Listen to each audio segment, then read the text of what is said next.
Welcome everybody to the NFT panel at this fantastic conference. We are going to give you gems. When we're talking about the NFT market, we're talking about the most exciting or one of the most exciting areas in 2021's music scene.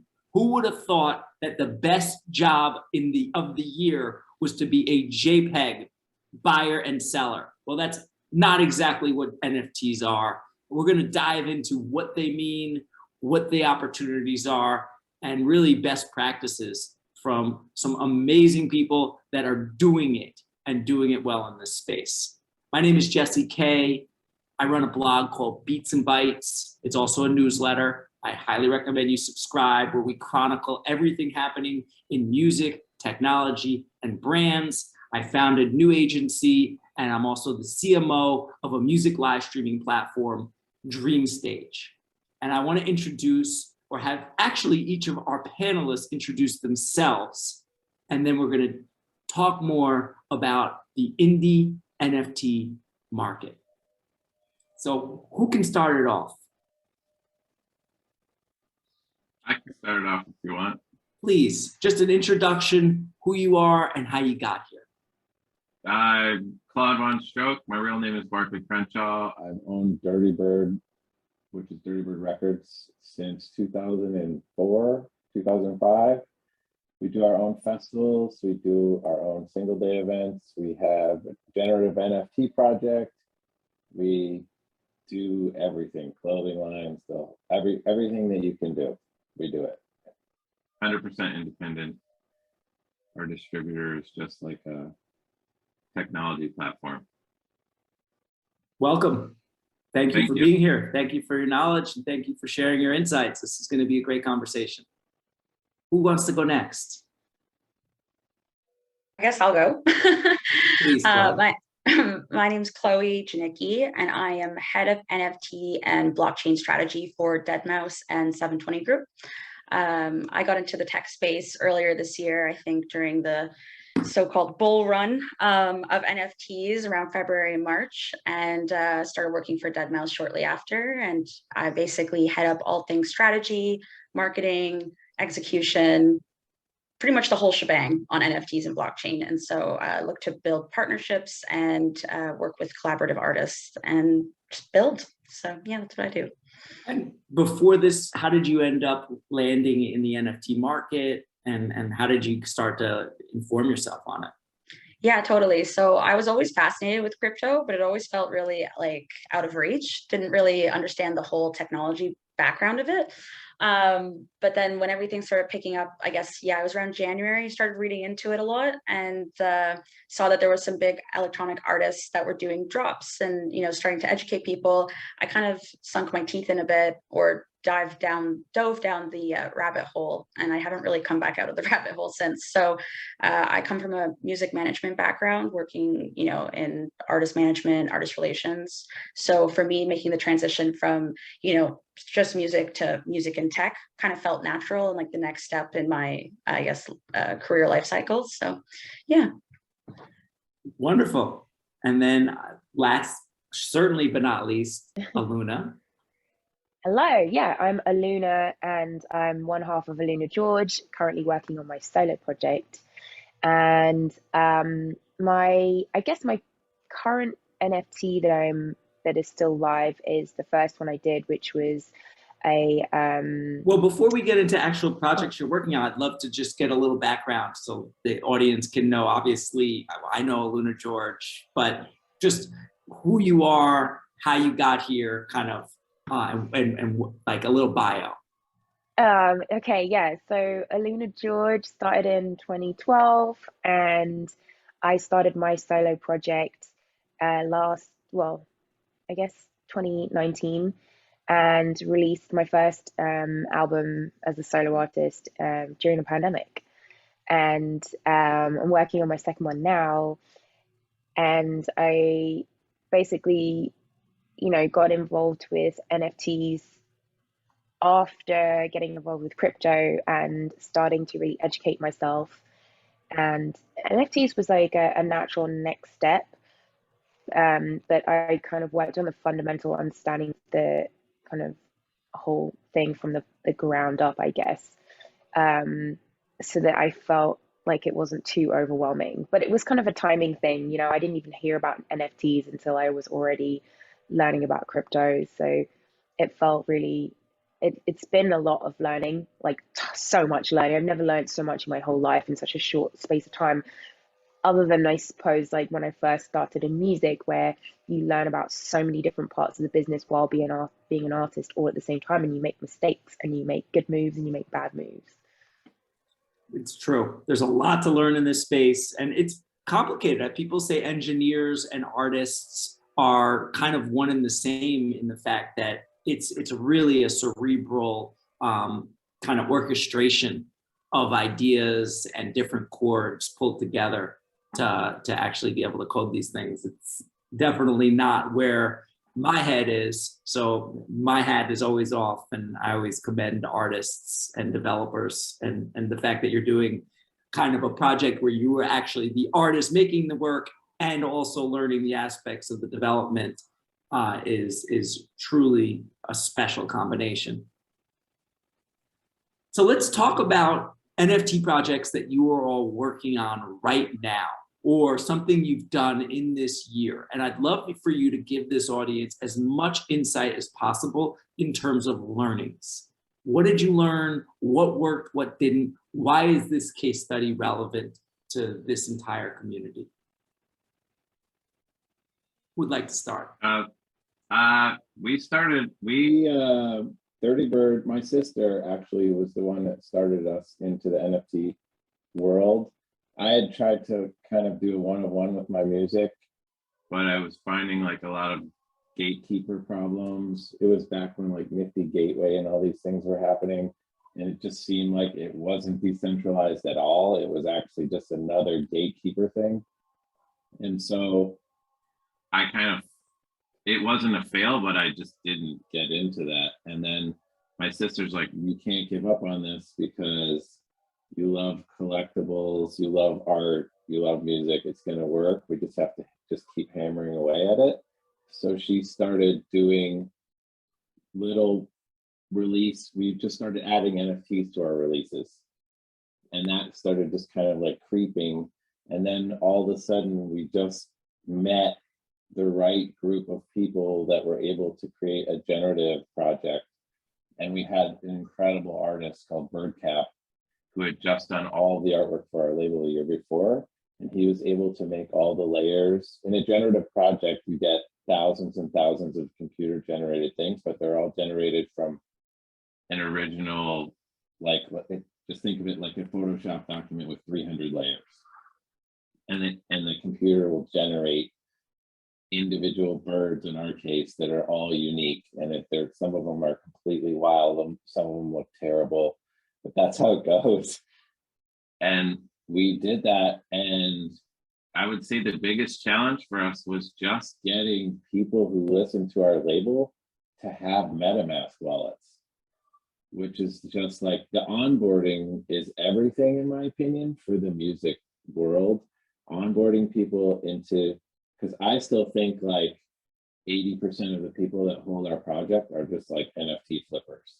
Like, I still think that we have a long way to go before actual Dirtybird fans own all of our NFTs, because our NFT really is just an access to Dirtybird and everything that we do, and events and just interesting things and free music and all that kind of stuff. So the one thing I learned is onboarding is number one. Really well said. And thank you for defining what a generative project is.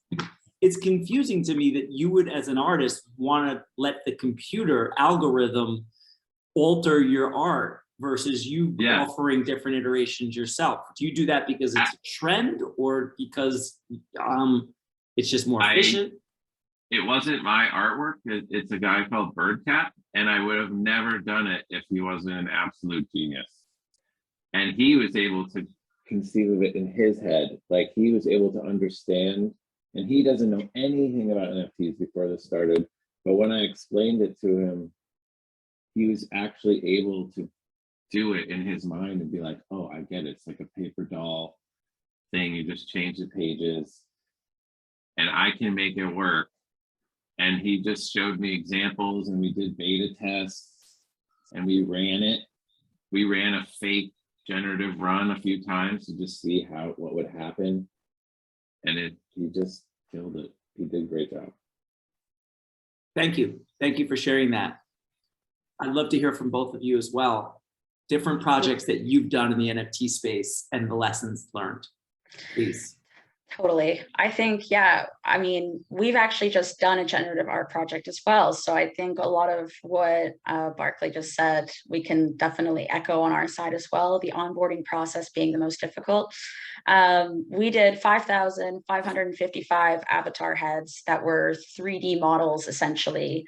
And the reason why we did it in a lower number, I think, is because the market downturn in the last couple of months.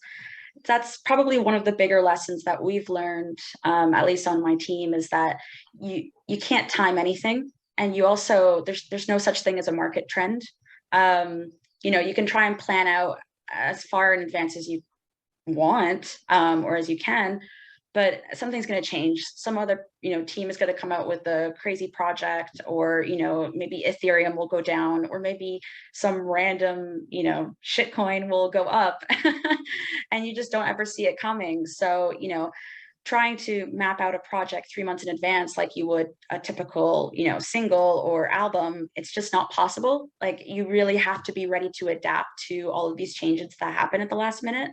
So I think that would probably be our biggest takeaway. But then, of course, too, yes, the educational aspect and the onboarding aspect, we actually started up like a mailing list specific just for people to learn about NFTs and crypto and be able to, educate them on what it is to be safe with your money and safe with your cryptocurrencies. And because we're seeing a lot of, fraudulent behavior, scammers. I mean, we're in the wild, wild west right now of NFTs. So there are people who see this as an opportunity to take advantage of other people. And we just want to make sure that our fan base and our community isn't taken advantage of. So that would probably be more of a priority for us in terms of when we're doing these kinds of drops and projects. Makes sense. Where do people sign up for this newsletter? It sounds great. Yeah, we've got a Typeform link that we share on our profile, on deadmau5's profile and Mousetrap's profile pretty regularly. So you just have to keep an eye out for it when it pops up. Cool. Aluna, I know you mentioned that you had done some drops in the NFT space. Can you tell us about the projects that you've done, or one in particular that you're proud of, and the lessons that you've learned? I'll start with the one that I'm most proud of, because it really describes my desire of what I wanted to do in the space, which was the cocoa cream cake puffer jacket, which is actually a wearable. I wanted to get into wearables because I kind of looked at the space and I was like, all right, I'm going to be coming in new.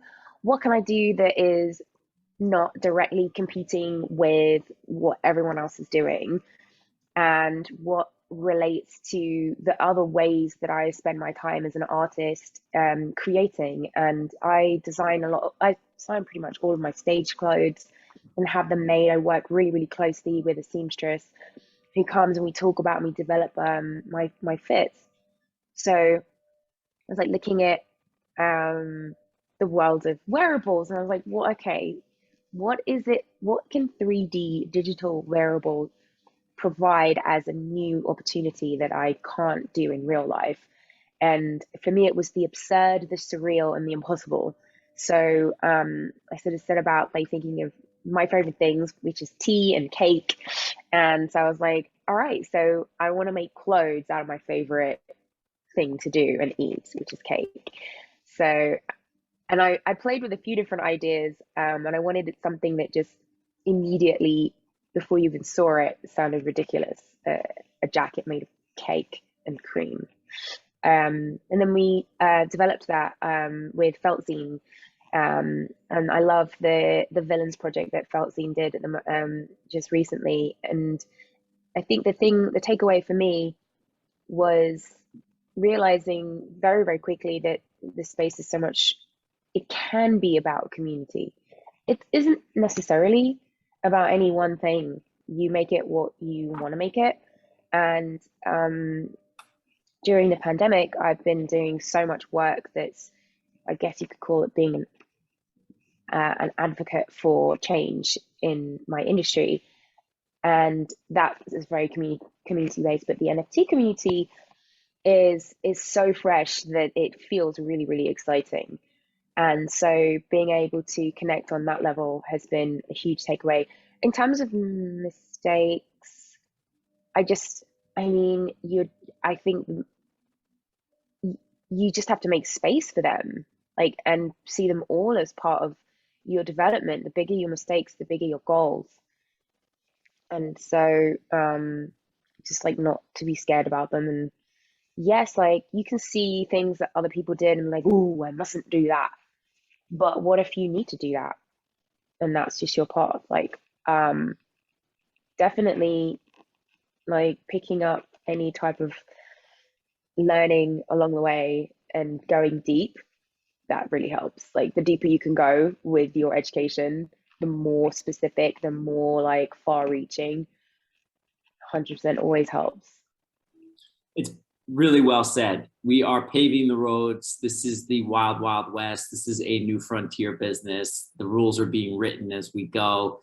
And the only way to get there, or wherever this is going to lead us, is with trial and error and experimentation and collaboration, and community is a huge driver in the success of a project. I'd love to talk about the North Star. Who do you see doing really, really like great work? Let's talk about examples, or a example in music and NFTs that caught your attention and you'd like to give flowers to. I'll start. I didn't kind of complete saying that I worked really closely with Zora on that Cocoa Cream puffer jacket. And Natasha, who works there as well, is an independent music artist, and she released an NFT music video and has really been an example of what's possible in this space. And she was someone who also immediately upon finding success has been given back to the community through education and onboarding and just being really consistent. Like, you know, there are some people who don't have the bandwidth, and that's fine, to be continuously available to the general public, but she's really, really been there and is really solid as a person who will give you individual help, as well as building a whole community of people that are now moving and shaking in the industry. So I think that's been incredible to watch and really inspiring. I guess I'll go next. I think there's a couple of people. I mean, the first one that comes to mind is the Manifold Creator Studio. They are basically a collective of guys that live out on the West Coast, and they are just so into, I guess, the art behind the technology. I mean, smart contract artists is like, it feels like an understatement. These guys are really pushing the boundaries of what it is to do an NFT drop and what it means. And so they were the guys that did Mad Dog Jones's Replicator NFT collection at the top of this year, and it's still going. And they're doing lots of really cool stuff with artists like Fuckrender and, just loads of gallery artists that are coming into the space. And they're really, hands-on in their approach of, making sure that people are understanding what it is that they're doing. And, they're definitely really cool. But I mean, there's so many great people in the space right now. It's hard to almost keep track sometimes because everyone's got a great idea. But I mean, another person, or another collective, I should say, of people to note would be the Bright Moments Gallery. And so those guys are doing the Crypto Citizens, which are, I'm not sure if anyone here has heard of them, but, Crypto New Yorkers, Crypto Venetians, and next they're going to Berlin. So I think that concept and what they're building in terms of, a global community of people in real life, but also digitally, it's just, it's, I think, at the root of what everyone is trying to do with their NFT projects. So it's really cool. Thank you. I'll second that Crypto New Yorker thing, because I was in New York and I got one of those, and they really Me were too. able to like make it exciting. I was excited. They hyped it up, and then you ran down the lane and we're like, yes, this is my Crypto New Yorker. It was kind of fun. Yeah, agreed. for the experience or go for the asset and stay for the experience is a real mantra of Web3. I'm surprised nobody mentioned Blau, just because he had the most successful release as an independent artist, and has launched a whole platform where now people can invest in artist royalties. He's really kind of in a lot of ways paving the way for what a successful project could look like in the space. I'm really watching that project carefully, but I'm not throwing any shade, well, a little bit maybe, but I just think that it's just, maybe it's going to end up being another Beatport front page that I have to beg to get my graphic on the front of. Is it really going to be decentralized, or is it going to be another promo thing that I have to beg for? I mean, and sorry, not to just jump in there, but I think there's also a lot of legal ramifications that maybe haven't been explored in doing something like that. And I think, yeah, like Claude said, or sorry, Barclay said, you know, we're watching very closely, but not quite dipping our toes in yet to something like that, because there is still a lot of legalities and you know, precedent to be set. That maybe we're not ready to do. At least speaking from my side, it's something that we're exploring, but not something we're fully, you know, confident in just yet, you know. So I mean, it's exciting, and I hope that it works out, but it's something still to be really mindful of in terms of, you know, all the publishing and SEC stuff, and you know, it's a lot. So it's definitely really awesome that Blau has jumped in and gone really far with like building this out. And I think the whole community is going to learn from what the results of that project are. And I'd imagine that there's some idea that it is a no man's land of end result that he's willing to risk, which is really cool, because then we don't have to. I'm glad to. What Aluna awesome said, yes. He's doing it, right? It's awesome that he's doing it and like pushing it. Absolutely. Someone has to. It's amazing. Someone has to. Because we're all asking each other, like, how's this going to work? Yeah. And from what I have seen, it's unfortunate. It's just going to have to be trial and error. That's just the way it's going to be. Yeah. It's interesting. I'm glad you all weighed in. I wanted to get insiders' perspective. Most of these panels that I've been doing or seeing in the space, a lot of people reference that. So I just wanted to bring it up. It's good perspective. How do you stay on the pulse of all of this information in this space? When you mentioned MetaMask being a complication, it is complicated even for top-level finance people. How do you inform yourself on a new technology where there's so much information happening, it's actually moving faster than the speed of culture? I'd love to understand what your ability, how you learn and how you're learning more and more about this space and staying on the pulse. The way that I'm doing it is I'm finding specific groups or people who are doing a ton more work in a really specific area that I want to be updated on, and then I actually subscribe to people. I don't stay subscribed to one group for the whole time, but I mean, initially I was subscribed to a Black female-led group that was basically teaching me about trading, about reading charts and analysis. Then I moved on to a group that was mainly for specifically targeting crypto, and then moving into NFTs. And then it's the case of like trying to get to a convention, a real life convention, meetups. And there is obviously the endless Twitter feed. Yeah. Some of the NFTs that you actually hold can actually be educational to you. So I watch hours and hours of YouTube every day about NFTs and crypto. And just for example, this project that Elio Trades and Alex Becker did called Neo Tokyo, which was just a riddle that you got into for free, is now like some astronomical amount, and a very annoying project because everything is a riddle. But since I've been in this project, I learned how to mint off the contract. I've learned how to secure my wallet. Like everybody in there is telling you all these gems of information inside the Discord of that project. And I'm in a few other projects that are kind of like that, where it's just like, once you're in here, we'll kind of explain really hard concepts.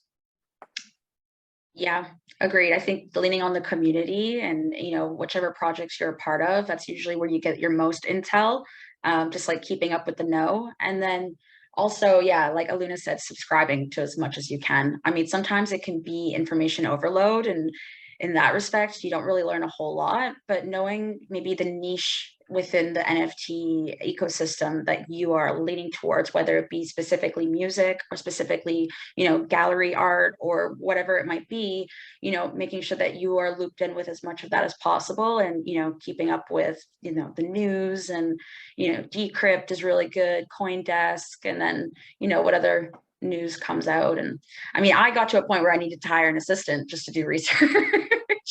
Full disclosure, it got to be a lot, but I mean, it turned out for the better. And it's a lot for just one person to learn about. So again, working in community environments and stuff definitely helps.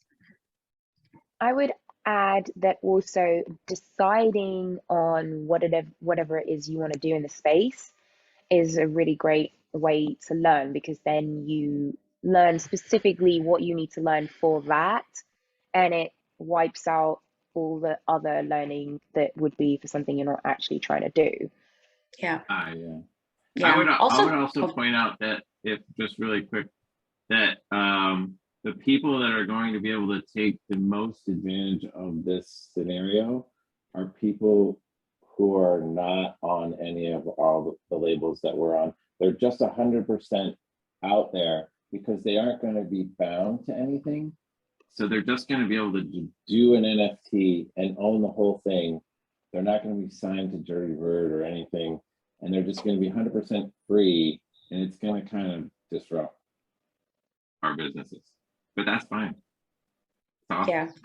I was just going to say that also just doing it is the best education, like trying to mint something, trying to purchase something. Like I think Blau was actually one of my first NFTs. And like going through that process of purchasing online, it was like a thrill. It was a rush, but like I had no idea what I was doing. And after that, I felt really confident to keep purchasing more and getting more involved. So this is an Indie Music Week, and this is not necessarily a space that indies are doing more than I think the majors. I think everybody's here playing and trying to figure out the best strategies. But for an indie artist or a kind of emerging artist, what advice would you give? It's amazing. We were backstage in the green room talking the 30 stages or 30 shades of indie artists. All of you are connected to the indie scene with your craft and doing fantastic things in the space. Normally what I'm seeing is kind of larger partnerships, larger drops. So I haven't seen so much opportunity for the indies to get involved. I would love to hear how an indie can get best involved in the NFT market, what platforms they should be working with, what advice you would give to indie artists. I think going back to a fundamental point here, which is the NFT space is not going to create a business plan for you. It's not going to direct your future. It's not going to do anything for you without you. And if you're an independent artist, you need to ask yourself this: would you invest in yourself, and how much would it be? What kind of business plan would you want to secure that investment, and where are you going to find that investment? It's the same thing. It doesn't matter if you're independent or on a label, it's all business. The art is the art, and as an artist, it's your job to protect your creative process from the restrictions and pressures of business. But let's face it, the difference between someone who is taking, art into their career and someone who isn't is whether or not it's a hobby or something you're trying to create your own livelihood from. So there is an investment, and yeah, you're going to have to work out like how much are gas fees, how much is minting, can I afford not to sell this, what's my contingency plan? Also, if it goes well, what is the next thing? What is my plan for the next year as NFTs become more and more prevalent in the market? Do I have something I'm trying to build here, or am I just trying to release one thing? and just see how it goes and hope my career blossoms from that.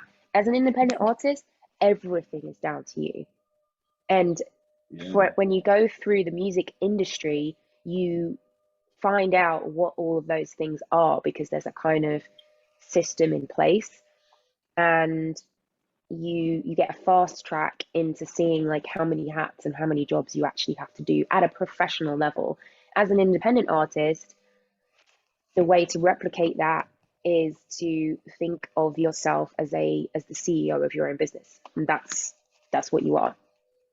Yeah. Don't get all dreamy about it's about the art, because you're not doing your art any favors.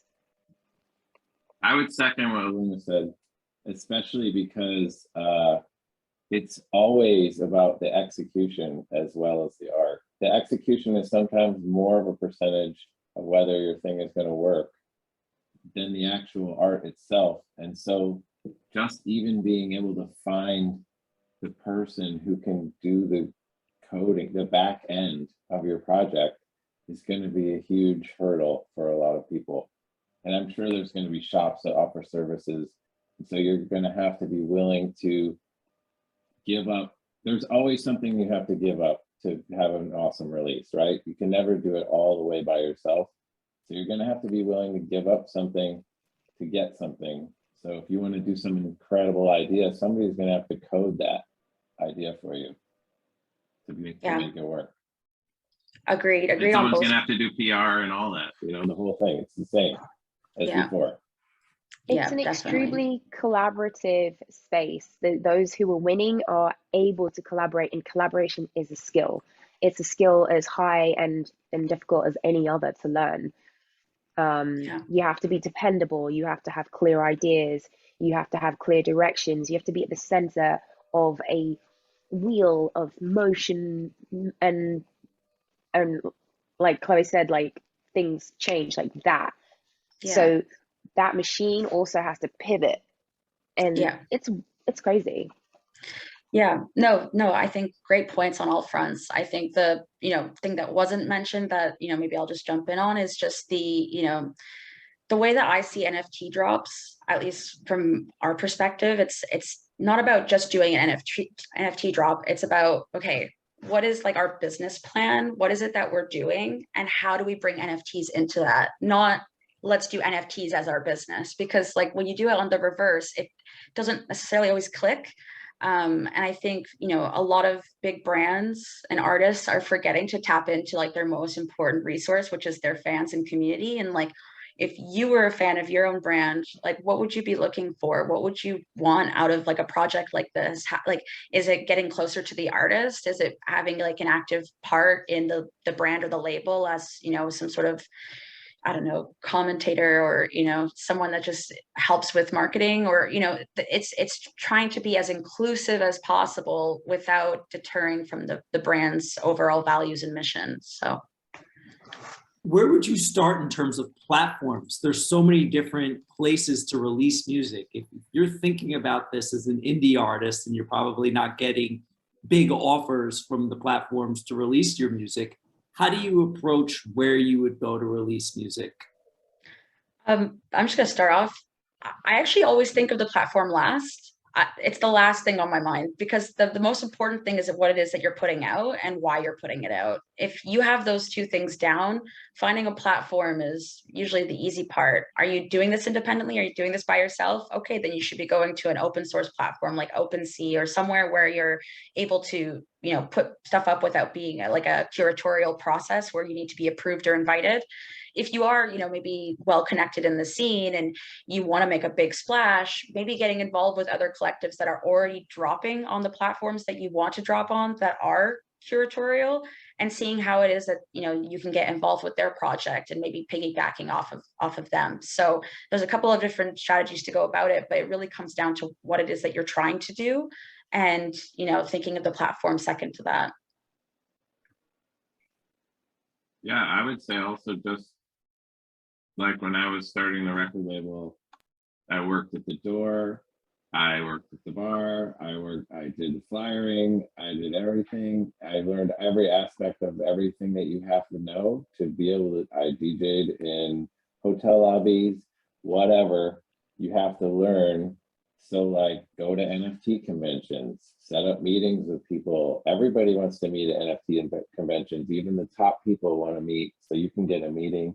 You can just get into groups inside your NFTs and ask questions. That one of the ways that our project launched was because we just asked space punks and tie-dye ninjas and robotos and wicked craniums, how did you do this? And they were all super psyched to help us, and it was very, like, we got tons of information off of other projects. Yeah, we're in an extremely collaborative moment in time right now, and like even if you're a nobody, chances are someone will still help you out. Like it's just about asking the question and putting yourself out there. That's great. Yeah, it feels a lot like, especially these NFT conventions, it really, a lot of it is driven also though on FOMO. It feels very inclusive, but it also feels very exclusive. So it is a hard world to navigate. Like I was at NFT NYC and I had FOMO.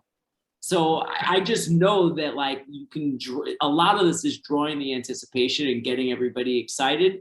It is a complicated world to navigate, but it's great to be able to be in communities where you can have trusted friends that you can ask. And I do feel like in the artist world in particular, artists are helping artists to onboard. And the key to the success of NFTs is, and crypto in general, is using the product. So the more people that are trading NFTs or buying NFTs, the more validation the market has and the more it grows. So I do think you're right. This is a very collaborative time, but it's in a weird world to navigate in many ways. So this is 2021 and we're coming to the end of it, and it's been a transformative year in music. Where do things go in the future? What does 2022 look like? Where do you see Web3 and the NFT market in particular going when it pertains to music? And don't be scared to be bold, to be wrong. Let's make some predictions. Let's talk about where you want to see the culture going, and even what you're working on for next year. We'll get into what your projects are, but in terms of an industry, where can this be? I think everyone thinks that they're all going to be in Ready Player One with like giant haptic suits and like living in the alternate reality, and it's going to be a little bit of a kind of a, oh, we're not really there yet moment coming pretty soon, where we're like, oh, we're still in Minecraft. Do you know what I'm saying? Like we might be able to get this song to play behind like a blocky character going like this, maybe. I think that's where we are. I think people are thinking way past where we actually are, which is awesome, but that's what you have to do. But I think it's going to be a little bit more time before this is all really where everyone thinks it is. Yeah, I agree. Also, I think, we touched on it a bit earlier with like Blau's platform, but I think the future of music in Web3 environment is definitely fractionalization of IP. I think that's, something that obviously everyone is still kind of testing the waters on and unsure of. But I think as more and more, execs and publishing people and, lawyers get involved and start to learn about, the background of how this all works, I think more and more laws and, regulations will come out that will help actually guide people into the right place where they need to be able to do that. Right now, like we said, Wild Wild West, it's kind of weird, it's kind of crazy, but also there's only like, I think 1% of the world that's actively trading NFTs, which if you think about it is a ridiculous statistic. What happens when we hit 5%? What happens when we hit 15% or even 90%? Like surely by then there will be some advancement in this sort of, I guess unknown or murky waters. Chloe, can I ask you a little bit more about what you said? So fractionalization of IP is the kind of main issue that we're facing within music NFTs, right? Can you elaborate a little bit more for the, like, I don't really. You know what? It's actually so confusing that I refuse to learn about it. So you can teach me now. Yeah, no, absolutely. I think if you think about, the, I guess, standard DSPs right now, you've got Spotify, Apple Music, Deezer, all that is good and fine. But if you think about what the artist actually takes off the back of that, like 0.1%, like it's just ridiculous. And so, giving Well, artists. actually, I just want to interject. It's not even a percentage. Okay. It is not. It's not transparent. There's no It's not, information. There's no right. information. It basically, you get given money at random from your label after they've decided whatever it is. If they've given most of your money to their biggest artist, and then there's some crumbs left behind, they'll give you that. So that's what we're dealing with on that aspect. Which is like so crazy if you think about it. And like, I'm like you, Luna, I'm a big advocate for like independent artists being able to retain the finances that they've earned from the music that they've made and written. Like, it just doesn't make sense to be giving that all away for potentially getting on like Friday Crate Diggers. Like, I don't think so, So I think when we're talking about fractionalizing the IP, we're talking about potentially taking, let's say, one of your biggest tracks and saying, okay, we're going to take 10% of this record and we're going to break it into 100 different shares. And we're going to sell those shares at, let's say, $100 a piece, right? But if that record does really, really, really well and goes up in value in the sense that, like, sure, there's a lot of streaming, or sure, people are, sharing it on their TikTok and it's going platinum or whatever it might be, those shares go up in value. And so the fan is actually able to reap the upside of your success. So it's not just about, okay, I'm streaming this artist daily and I'm a big fan. It's actually like, I am personally investing in this artist. I am, an advocate for this artist's success. And I think that's something that a lot of people. Devil's advocate. Why would a fan earn money from something they didn't create just by investing in it? Would we say that now the music label is the fan instead? Well, I would say it's the label, because the label is usually the one that makes a lot of decisions in terms of where that music can go. I think, whether you want to fractionalize your music or not, it's up to you. But if you are someone that wants to give the fan an opportunity to invest in you in like a more direct way, right? Not just streaming you all the time on Spotify or sliding into your DMs every so often, right? You're giving them that opportunity to really partake in your success. And I think that's a more unique and community driven approach than what we're experiencing right now in a Web2 environment. I mean, that's what the major labels are now. They're just banks. They don't have any creative input most of the time. That's actually, unless you're a pop artist. Yeah. If you're an artist who has their own sound, what they're doing is kind of getting in the way and then giving you some money to like ruin your creative flow. And also, like, they're separating you from your fan base. They're really being that like gatekeeper to your community, which you don't really want to have. You want to be able to be tight with your community and know who your top fans are, and celebrate with them that you are doing specific activations or releases, right? You want to be able to reward them for being with you on the journey, not just, right. Yeah, at least that's the way I see it.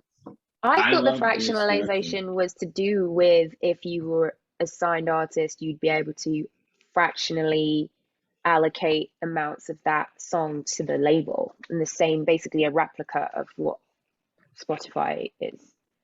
But you would be the one to decide it. You're the artist in control of your own music, so you can decide how much you want to fractionalize it. Like, if you want to only fractionalize 10%, that's all you fractionalize. You retain the 90%, right? So it just depends on what you want to do. If you want to release a record that's fully fractionalized, you don't even retain anything, you can do that, but it's up to you, not up to the label, right? That's the beauty of it.